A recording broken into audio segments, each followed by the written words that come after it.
आप सभी का टीचर्स जॉब यूट्यूब चैनल में आप सभी का स्वागत है। यहाँ पर यूपी डीलेट 4th सेमेस्टर इंग्लिश का प्रीवियस पेपर यहाँ पर आप देख सकते हैं। इंग्लिश का ये चौथे सेमेस्टर में 7वां पेपर इंग्लिश का, उसका प्रीवियस पेपर मैं यहाँ पे आपको सॉल्व कराऊंगा।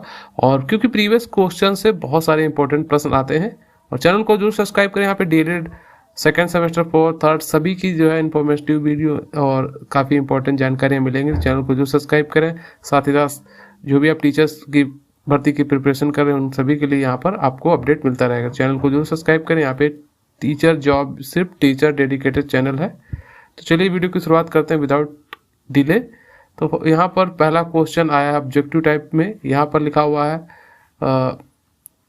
The translation cum grammar method, जो ये किस नाम से जाना जाता है। The translation cum grammar method is also known as, यानी इस मेथड के और भी नाम से जाना जाता है। तो यहाँ पे इसका जो राइट आंसर है वो क्लासिकल मेथड, यानी ये मेथड जो है ओल्ड लैंग्वेज यानी एशियन लैंग्वेज प्राचीन भाषाएं उनके लिए इस्तेमाल किया जाता था। तो यहाँ पर आप देख सकते हैं इसकी जो डेफिनेशन में लिखा हुआ है, translation cum grammar method is also known as a classical method, और this method is use to teach classical language,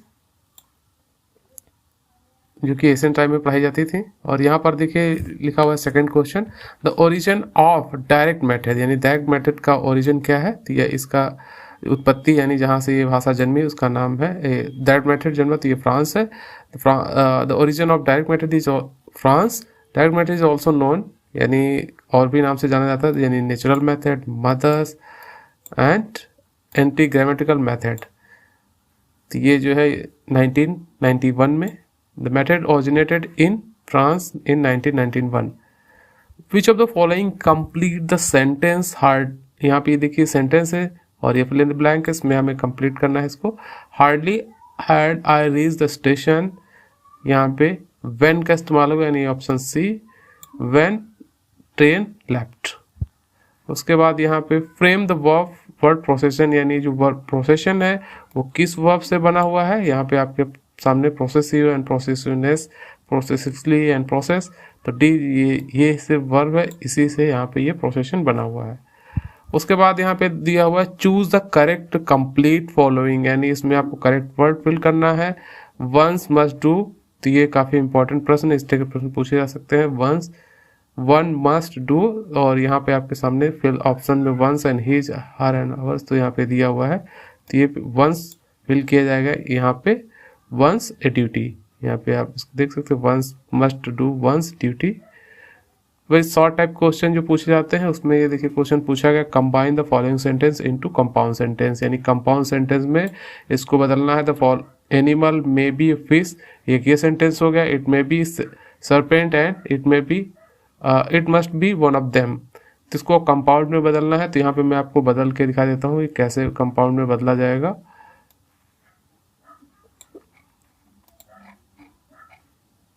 तो देखिए ये सेंटेंस है, यहाँ पर दिया हुआ है। तो ये फर्स्ट पार्ट हो गया, ये पहला सेंटेंस, ये हो गया आपका दूसरा सेंटेंस, और ये यहाँ से यहाँ तक तीसरा सेंटेंस। इसको कंपाउंड में बदलना है। तो यहाँ पे देखिए the animal must be either, यानी आइदर का इस्तेमाल किया गया, आइदर ए फिश और ए सर्पेंट। तो यहाँ पर ये पूरा आपका सेंटेंस बन जाता है। उसके बाद combine the following sentence into complex sentence, यानी कॉम्प्लेक्स सेंटेंस में आपको बदलना है। तो यहाँ पे आपके सामने दो सेंटेंस है, he lives somewhere I don't know it, तो यानी वह कहीं रहता है, आई डोंट नो मैं उसे नहीं जानता हूँ। तो यहाँ पे ये सेंटेंस है, sentence he lives somewhere I don't know it.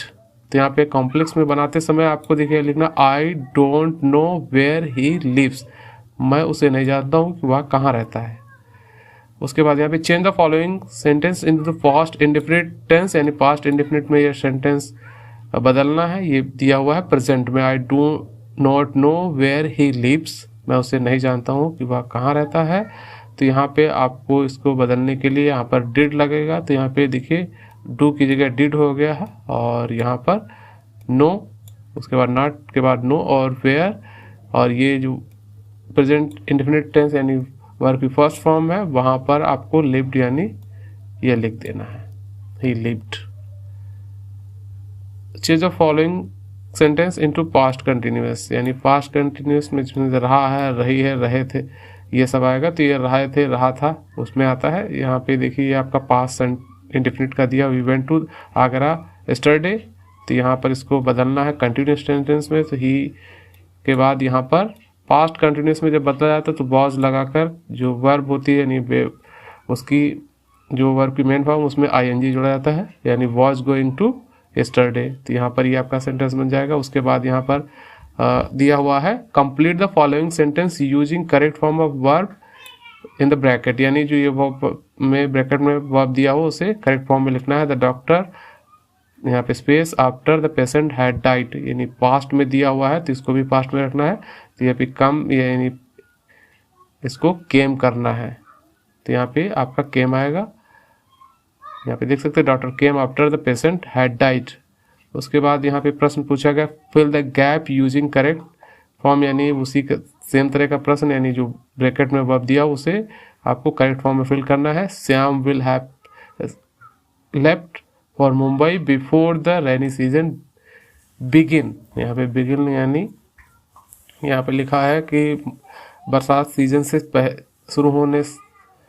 शुरू होते ही श्याम मुंबई के लिए चला जाएगा। तो यहाँ पर आपको लिखना है Shyam will have to left Mumbai before, यहाँ पे बिगिन लिखना है तो यहाँ पे आपको बिगिन्स लिख देना है।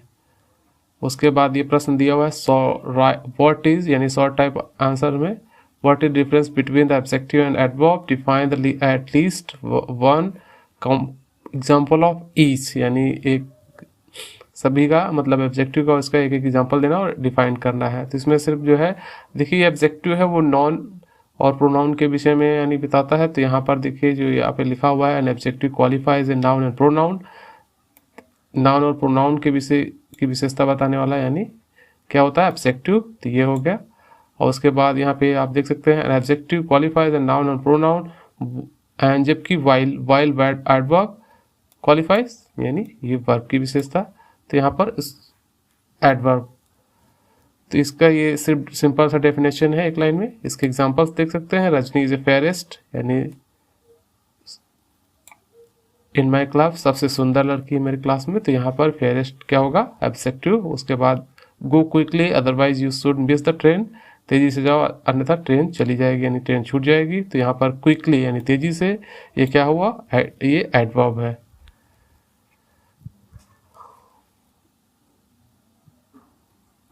उसके बाद यहाँ पर आप देखेंगे fill in the blanks in the correct proposition, यानी प्रोपोजिशन फिल करनी है। यहाँ पे डेथ इज प्रिफरेबल, यहाँ पे डैश डिसऑनर्ड यानी बेइज्जत होने से मरना अच्छा है यानी पसंद करेंगे। तो यहाँ पर आपको टू फिल करना है।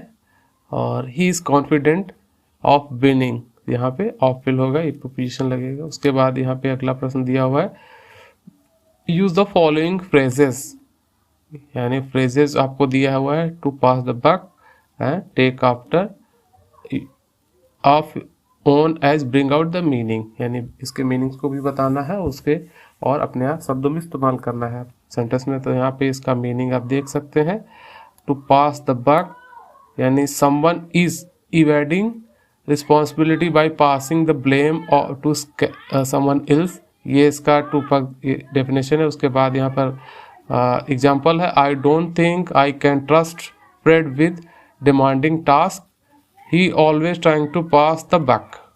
उसके बाद यहाँ पे दूसरा फ्रेज दिया हुआ है टेक आफ्टर यानी देखभाल, to be similar and older member of your family in affairs character, तो यहाँ पर he take after his mother.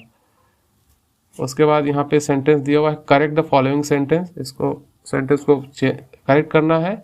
यहाँ पे आप देख सकते हैं no sooner did the police reach when the thieves ran away, ये कई बार सेंटेंस कई बार सीटेट के एग्जाम्स में भी इस तरह का प्रश्न पूछा जाता है। तो यहाँ पर आपको व्हेन की जगह देन का इस्तेमाल करना है। Ram as well as his father were not present, यहाँ पे ये बहुत इंपॉर्टेंट, ये कई बार प्रश्न पूछा गया। सिर्फ यहाँ पे आपको ये ध्यान रखना Ram as well as his father was not present, यहाँ पे was not present in the meeting. तो यहाँ पे ये आप देख सकते हैं इसका लिखा हुआ है सेंटेंस करेक्ट सेंटेंसेस में no sooner did the police reach then thieves ran away, sentence Ram as well Ram his father were, यानी वेयर को हटा के सिर्फ वॉच लगाना रहता है। यहाँ पे ये दो हैं लेकिन इसको एक ही सेंटेंस माना जाएगा। तो यहाँ पर ये भी एग्जाम में पूछा था, काफ़ी कॉम्पिटिटिव एग्जाम में पूछा गया है। उसके बाद write an application to head master to requesting grant leave for 3 days, यानी 3 दिन की छुट्टी के लिए आपको हेड मास्टर यानी प्रिंसिपल को आपको एप्लीकेशन लिखनी है। तो इस तरह यहाँ पे आप देख सकते हैं एप्लीकेशन लिखने के लिए सिंपल सा फॉर्मेट है कि आपको इतना फॉर्मेट याद रखना है। ये आपको फॉर्मेट 2 लिखना है, उसके बाद द प्रिंसिपल लिखना है, उसके बाद यहाँ पर आप कोई सा भी आप एड्रेस बना लेंगे वो डाल देंगे यहाँ पे इस तरह। उसके बाद सब्जेक्ट में application for sick leave 3 days, ये सब्जेक्ट आप, ये बहुत इंपॉर्टेंट है 2 जैसे। और उसके बाद सब्जेक्ट में ये लिखना है। उसके बाद ये लाइन इंपॉर्टेंट है, रेस्पेक्टेड सर आई मैडम। जो लोग इंग्लिश बहुत ज़्यादा अच्छा नहीं लिख सकते वो इतने इंपॉर्टेंट पॉइंट्स को याद रखेंगे। उसके बाद यहाँ पर आई बिग टू से दैट, यहाँ से स्टार्ट करके पूरा आपको ये इस तरह लिख देना है। नीचे थैंक और योर ओबीडिएंटली यहाँ पर XYZ डाल के ये आपको लिखना रहता है। इस तरह ये आपका होगा। उसके बाद यहाँ पर मैं फिर आ जाता हूँ। देखिए यहाँ पे अगला प्रश्न दिया हुआ है, राइट कंपोजिशन माई आइडियल टीचर यानी अदर्स टीचर पर आपको 50 वर्ड में जो पॉइंट्स दिए हो उन पर लिखना है। जैसे इंट्रोडक्शन देना उसका, उसके बाद एजुकेशन के विषय में, नेचर एंड बिहेवियर के विषय में बताना है, यानी नेचर और बिहेवियर एंड व्यवहार उसका कैसा है। टीचर स्किल्स, टीचर की जो है स्किल्स और हॉबीज़ के विषय में लिखना है। उसके बाद कंक्लूजन। तो ये आपको पॉइंट दिए हैं, यहाँ पर आपको 50 वर्ड में ये लिखना है। तो ये आप यहाँ पर देख सकते हैं। आपको इंट्रोडक्शन में an ideal teacher is one who loves learn and teach, she is devoted to his work, my Sandhya Maurya is such a teacher, she is my favourite teacher, she is my class teacher also. उसके बाद education में देखिए लिखा, she is an MA and MEd English language, उसने MA और MEd English language किया है। She is an expert teacher, वो एक expert teacher. She is the master of her subject, यानी वो अपने सब्जेक्ट में मास्टर है। Everyone praises his teaching method, उसकी टीचिंग मेथड को सभी लोग सराहना करते हैं। Every student understand it easily, यानी सभी स्टूडेंट उसकी जो भी पढ़ाते हैं टीचर्स वो आसानी से समझते हैं। तो नेचर ऑफ बिहेवियर उसको बताना, संदेश the pleasing habits, I have never seen his angry, यानी मैंने उसे कभी नाराज होते हुए नहीं देखा। She does not scold anyone, वो किसी को डांटती नहीं। She is honest and sincere and hard working. उसके बाद टीचिंग स्किल्स में लिखना, she teaches us English, she pronounce the word correctly, every student of my class pronounce correctly word, her interesting game chrome board. उसके बाद conclusion में लिख दिया है, we are proud of having such ideal teacher, I want to glad she may live long. तो ये आपका 50 word में लिखा हुआ है। उसके बाद read the following passage carefully, answer the question based on, यहाँ पे देखिए Shanti Niketan classes they are held in the open air, student sit on the ground under the tree, listen their teachers, they often act place, they have written themselves and very often the plays written Rabindranath Tagore, the plays fills anyone with the peace and quiet, the plays fills anyone with the peace and quiet. The meaning of the word Santiniketan is abode of peace. It is one of the best places learning in India. अब यहाँ पे प्रश्न पूछा गया है, यहाँ पे देखिए where do student sit in Shanti Niketan, Shanti Niketan में स्टूडेंट कहाँ बैठते थे। तो यहाँ पे आप देख सकते हैं सिंपल से इसका आंसर लिखा हुआ है, ओपन एयर और ट्री के नीचे स्टूडेंट सिट।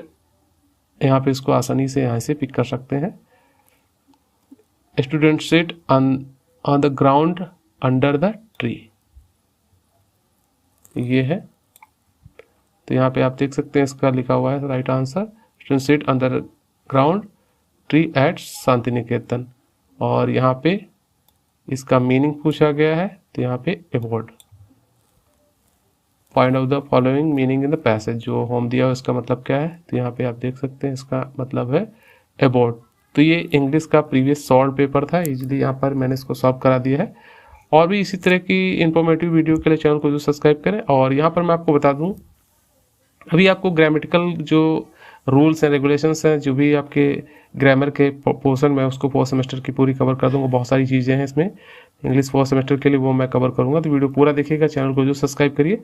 ये पहला वीडियो है DLED 4 सेमेस्टर इंग्लिश टीचिंग का प्रीवियस पेपर, यहाँ पर किस तरह का पेपर आता है ये मैंने पूरी इसमें जानकारी दे दी है। इस वीडियो को देखने के लिए आप सभी दोस्तों का बहुत बहुत धन्यवाद।